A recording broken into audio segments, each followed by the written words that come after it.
Welcome to the Generation Why Not podcast with Ruth Klein, a 6-time best-selling author, creative brand strategist, and book coach for small businesses, entrepreneurs, authors, mompreneurs, and professionals today. She is the president of the award-winning firm Expert Celebrity Branding, and the Wall Street Journal calls her the marketing maven. This podcast will be interviewing this generation, those who are doing things differently because of their perceptual shift of what success looks like, and who are driven by attitude, not age. They know anything is possible, and you'll hear how this generation feels the fear and keeps going anyway to achieve their goals and dreams, whether they be in business, sports, the arts, or lifestyle. Welcome to Generation Why Not. This is Ruth Klein, your host, and this is where you're going to find some incredible insights and wisdom and ideas of this new generation that I've coined Generation Why Not.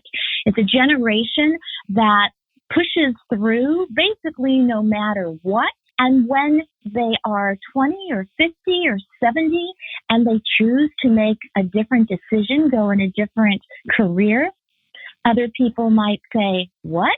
And Generation Why Not says, why not? And today we have a guest which basically said, why not also? He's an author, he is a corporate trainer, and he is a success business coach. And Joe Swinger is an author of Self-Mastery Leadership. And he's basically a motivational transformation specialist. More precisely, he helps leaders and entrepreneurs and others working within corporate culture to create truly transformative and positive change. He basically was able to learn so much of this from his own discoveries about pain, loss, and abuse. Please help me meet Joe Swinger, who is the author of Awaken, the Magic Within, The Invitation, The 7 Essential Virtues for Incredible Success, and Leave Your Nose Ring at Home and Get the Job You Want by creating a powerful first impression. Please help me welcome Joe Swinger. Hi, Joe. Hi, Ruth. Thanks for having me on the show. Oh, just great to have you here. I know that you've spent an incredible weekend at a conference, at a motivational conference. So what is one motivational insight you want to share with our listeners from this weekend that you really want to tell the world? You want to shout it out on top of a mountaintop? Well, I'd love to take credit for it, but I'm going to give you a quote that one of my mentors, Les Brown, says, live full and die empty. That just sums it up. You know, we want to live full and die empty and give everything we have to give. Love that. I love that. So let me ask you, Joe, are you living full? I am living full, and I still have much to give. And, everyone has got a lot to give. You know, there's so much what I call magic within us that we need to awaken and bring the shout to the world. So tell us a little bit about how you got started doing what you're doing. Well, I lived with low self-esteem for the majority of my years, and always knew there was something in me. You know, and most people that do great things have that voice that speaks to them. They may not act on it, but as they get older, it kind of gets louder. And in 2005, I was just searching the internet for something, and I came across the first mentor that came into my life, Mark Victor Hansen from Chicken Soup for the Soul, and he had an event called, Mega Book Marketing. And I had no money, but I went to that event anyway because I always wanted to be an author, but it was so far-fetched in those days. And that's really what sent me on this whole journey. In 2005, I had gotten a coach, Robert Allen, and went to the Book Expo in New York, sold my book within 90 days, and had a book published in 2006. And that really was the thing that got me started as being an author. Now, the coaching I got into a little later. Wow. So what is it about being an author that was your dream? Why was that so important to you? I always felt I had something to give people. And I didn't even know I was good at writing until later in my years. I was writing screenplays and then just started going into nonfiction after I left Hollywood. And it was just a way to communicate to people and move them, to inspire them that they have great things to give. And, again, it was just one of those things that I had to do to show I could do it. Now, it's much easier to be an author nowadays because you could publish it yourself and, you have Amazon and that. There really is no excuse for anyone to not write if that's what they want to do. Right. So I heard screenplay and Hollywood. Tell us a little bit about that part of your life.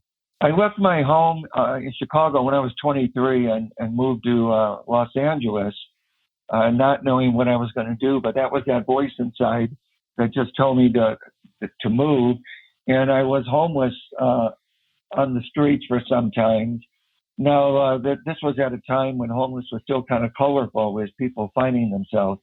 So I really didn't know what I was going to do, and I ended up on the campus of UCLA in Westwood, and I would sleep on the baseball field and use their gyms and showers, and I had done that for quite a while before I was able to find a job and get a place to live. But it never even occurred to me that I was failing. I mean, looking back, and maybe people would think that, but to me, it was a rite of passage.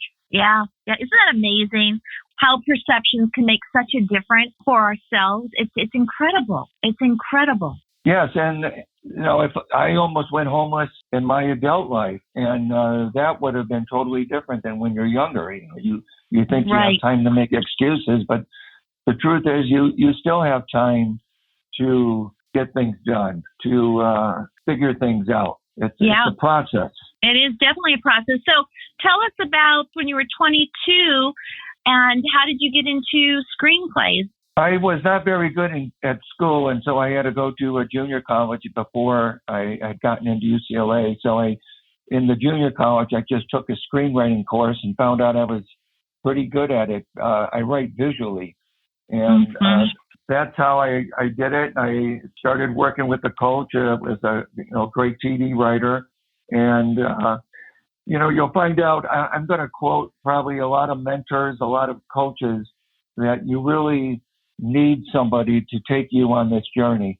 A lot of people try to do it alone, but you need somebody to pick you up on the days that you think your writing is empty and you can't do it, and you need people to just, no matter what you're doing, be there to support you. And then I started writing at UCLA and ended up winning a competition, and it just took it from there. But I had never gotten a movie made, and then I ended up moving from the market. What made you stop doing screenplays? It sounds so glamorous and exciting, and you were so good at it. What were you thinking when you wanted to stop doing that? Well, I had an opportunity with my company to move to Salt Lake City, so that's what I did. And then being out of Hollywood, it's a little difficult to get a movie made too, of course. And so somehow I just went into nonfiction. What I liked about the nonfiction business is that I control what I write. I mean, you may have an editor, but if I want a paragraph in the book, it's going to be in the book. Whereas in a screenplay, they're going to do what they want. So I kind of like that my message wasn't going to be diluted in any way. And so that was very appealing. Yeah, that's so Generation Why Not. It's, you know what you want, and you don't want other people to nix it. So I love that. So when was the pivotal moment that things changed for you, Joe? I know you have a phenomenal story. Yeah, so after 2005, when I had that first book published, I went through a transformation that lasted probably 3 or 5 years, and really didn't know what I wanted to do, because you really just can't write a book. You have to get a business. It's a business. And I started working on another book, which happened to be Awaken, the Magic Within. And I went through this transformation that I saw that I could be a great coach and trainer and speaker, because I noticed that when I would speak with people, I would inspire them to do things and get them interested in stories and that. And so that's really when I got serious about hiring a coach and getting training. And I achieved my goal of going to the Book Expo in New York and doing a book signing. And it was just just an amazing event. And that was last year. That's right. I met you there, and it was exciting. You had an author's area. You were signing your book. You were just, oh my gosh. You did see a picture. You were a happy lark. And, that's something that a lot of people never get to, and yet they have that goal. And the fact that that was your goal and it took many years, and it's a process. And I keep hearing, Joe, the importance for you and others to not go along on this path by yourself. Yeah, that's absolutely correct. I tell people they can change their life today with the moment of decision. And look at an Olympian that's watching the Olympics and decides that day to be an Olympian. It might not be fulfilled for 4 years, but the seed is planted that day, but you need a coach to go along the way. I like to tell people, you're not going to climb a mountain without a guide. And so it's important. A lot of people they don't have money as an excuse. It doesn't mean you have to spend money. You can get in a mastermind group. You can get an accountability partner. You can get a group coaching and work your way up to a personal coach. But Vernon Howard has a saying that you can't escape from a prison if you don't know you're in one. And that is really the first key, is that you have to realize where you are and then where do you want to go about it. Yeah, I love that. I love that. You can't escape from a prison unless you know that you're in one. Isn't that is so valid and so powerful, Joe? And do you find that metaphorically, many people are living in that prison not knowing that? I believe they are. I believe it's like in a prison, you're unhappy, but they don't know they're in the prison. They may not see the walls like the prisoners do, but it's still there nonetheless. They know there's they have that voice inside that they probably had for many years, and you try to keep it quiet and subdued. But then we listen to the other voices in our head, which I call the fake news. The spouse and the parents and the kids and the friends all telling them that they can't be a success and they're crazy ideas. And you just have to make a commitment that you're going to change. And it sounds like all of that happened to you as well. It sounds like you're saying this certainly from experience. Yes, it is. And, if you're working a full-time job like I had most of the time, it's difficult because you're trying to serve two masters. You have the company, and then you come home and you try to do what you can, but you have to ensure that you're still going to come home and write those 2 pages or work on that business, and you just can't be consumed because, like people say, a year from today, you're going to wish you started today. And the years go by quickly. And I mentioned Les Brown earlier. What I love is that we like to say, you can't take it with you. You can't take money with you. You can't take fame with you. And that's true. But what we do take with us are our dreams and ideas and abilities and gifts and talents. They will die with us if we don't give them away to the world through our teachings and writings and coachings or whatever we do, whatever business you have. I love that. That's very, very powerful. So with that, I often think of this awesome book that you wrote most recently, Awaken, the Magic Within. How does this book fit into what you're doing and to what you're saying right now? The book talks about the 7 essential virtues for incredible success. And I looked at well over 100 virtues or traits that I thought, and I distilled it down to these 7 because I think these are basic human character traits that will have people live a productive, happy life. But what the book does is it allows people to go on a story with the character And it actually quiets their mind to the point that when the character is speaking and thinking, that they are doing themselves their own self-reflection. So I get such great feedback because it allows people to quiet the noise, I call the white noise in their head. And then once that happens, a process starts. So you go from these 7 essential virtues, but you start awakening the real magic in you. You know, what is your purpose? How can you show love? How is forgiveness, the lack of forgiveness, burning your energy? Because, you've got that thing. That's really the power of the book, I think. I love that. You experienced each one of those virtues. I mean, really up close and personal, didn't you? I did. I think they're all very powerful, and you need every one of them. And together, I like to call it, big magic. To me, big magic is the biggest goal in the shortest amount of time. And, people have a thing with magic. They'll go to a magic show and they'll see an elephant disappear and they'll believe it, but they won't believe their magic. And it's really, those tricks are an illusion that seem impossible, and they work backwards to make them happen. And it's the same thing with people. Get the biggest goal you want, your biggest dream, and then work backwards and see what the steps are to make it happen. And that's exactly how they write movies.